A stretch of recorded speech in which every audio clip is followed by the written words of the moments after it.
Is dividend investing even worth it? In 2024, this account started at $6,000 and I put in $10,000, but it only made plus 15% returns for the year. This underperformed SPY, which returned 23% for 2024. What is up everybody, Gifford here and Happy New Year. So in this video, we're going to dive into dividend investing at a beginner level and understand its place in stock market investing. So here is a snapshot of my total stock market portfolio, and you can see there that Sharesies dividend investing is just one part of it. You can see its current balance at the end of 2024 at 19,000. Dividend investing is subjective. It comes down to your personal financial situation and goals. This is my 2025 tracker and shows dividend investing as part of an overall portfolio. Investing just $5,000 into my dividend portfolio can yield close to 250k in 10 years time. So that's just a projection of what I have here, and to me that doesn't seem like a waste of time to add this strategy in there. By the way, this is a snapshot from another video that I've done. If you're interested in that, what I'll do is I'll put a card up in the corner right about now, and then you can click on that one when you want to watch it. So as a beginner, you always compare your base returns against the index. This is called the S&P 500, or the ticker symbol people use is SPY. Index investing is easy, not time consuming, and over the last 100 years returns an average of 10% a year. So whatever investing strategy you're doing, you basically compare it to this. So why dividend invest then? Dividend investing is an excellent strategy because it provides a steady income stream through regular dividend payments, which can be reinvested to compound your returns over time. It also tends to involve well-established companies with stable earnings,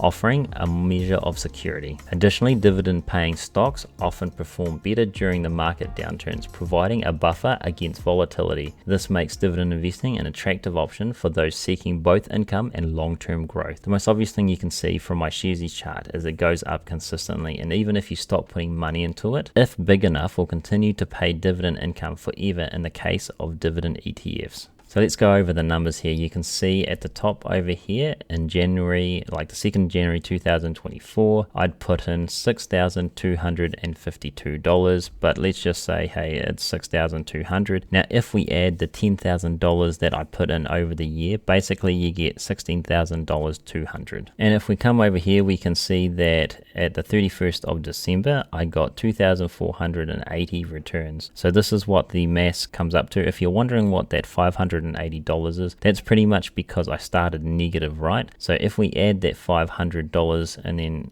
plus that 2,000, basically you get $3,600. So sorry, it's 3,060. So if we change that to a returns, then we take that 3,060, divide it by how much money I put in, you then get 18.9% returns. And if we compare that to the base case scenario, which is just investing in the S&P 500 or SPY, so that then gets translated to 16,200. So that's what we had. If you just multiplied that by SPY, which was 23% for 2024, basically you get 19,926, right? That's just the assumed returns. If we take that away from the money that I made just in dividend investing and take it away from that, you can see that it's plus or minus 5%. So it's telling me that I underperformed it by around about 5%, but I'm pretty happy with that. So the summary of the short video here is that dividend investing is a specific income strategy.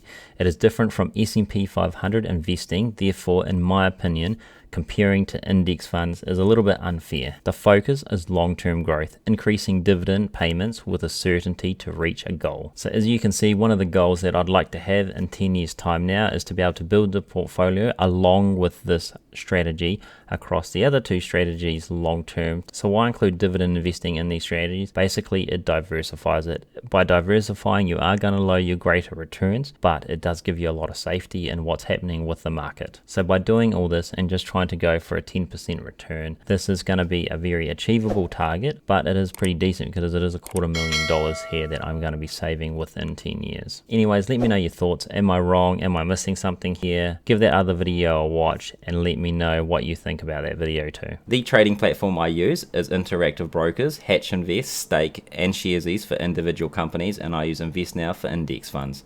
If you want to start investing, you can use any of my referral codes down below to start your own investing journey if you are from New Zealand. If you want to hear more from me, feel free to jump over to Instagram. I'm over there as well, posting every other day about what happens in the stock market, what I'm doing in the stock market, and just general stock market news. Hit like and subscribe if you're interested in this kind of content. Thank you for watching, and I'll see you on the next one. Goodbye.